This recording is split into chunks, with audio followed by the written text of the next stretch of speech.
thank you so much to the organizers and everyone who's here, and huge shout out to Sankofa, which has become a sanctuary at this point and a safe space.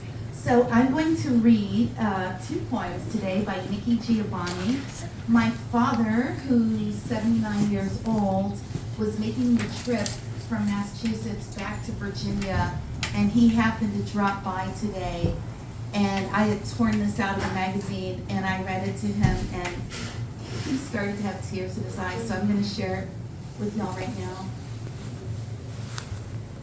No matter how the wind and the stars carried the news, the slaves knew Sherman was coming. All they had to do was wait. As they sang the spiritual, "Why can't I wait on the Lord?" they had the patience to know he may not come when you call him, but he always comes on time. My great-great-grandmother was a slave, holding inside her the first of our family to be born free. Sherman came burning the hate and greed, freeing my ancestors. My great-great-grandmother, who had never seen her own face, carried her free baby and a sterling silver hand mirror away. Cornelia, whom we called Mama Dear, was the first to be born free. Mama Dear married Watson and birthed 3 sons and a daughter. Mama Dear gave her youngest son the sterling silver mirror when he graduated from Fisk University.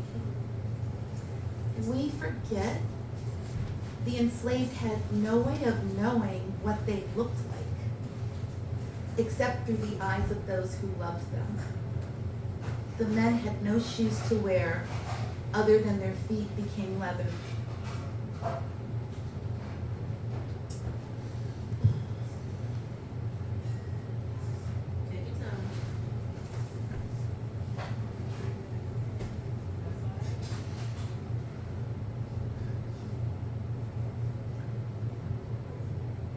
Both were precious. Grandpapa had shoes and a mirror.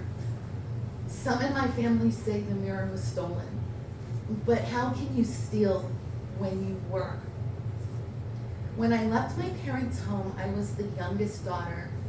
I took only 2 things. A diamond pendant Sister Althea gave me for 8th grade graduation, and the sterling silver hand mirror. I am 81 years old. I still have both.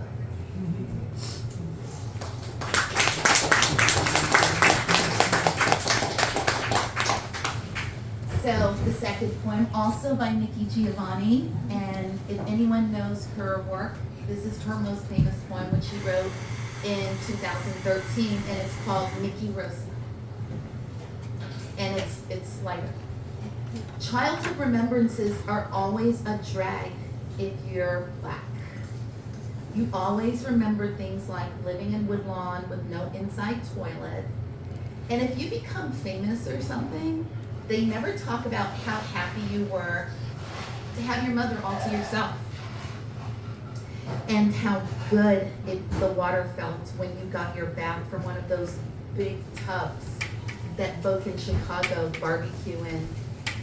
And somehow when you talk about home, it never gets across how much you understood their feelings as the whole family attended meetings about Hollydale.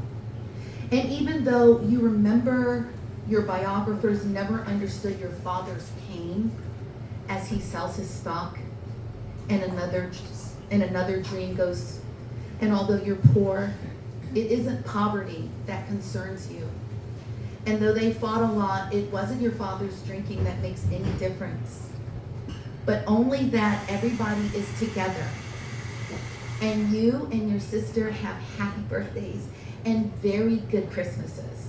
And I really hope no white person ever has cause to write about me, because they never understand Black love is Black wealth, and they'll probably talk about how hard my childhood was and never understand that all the while I was quite happy.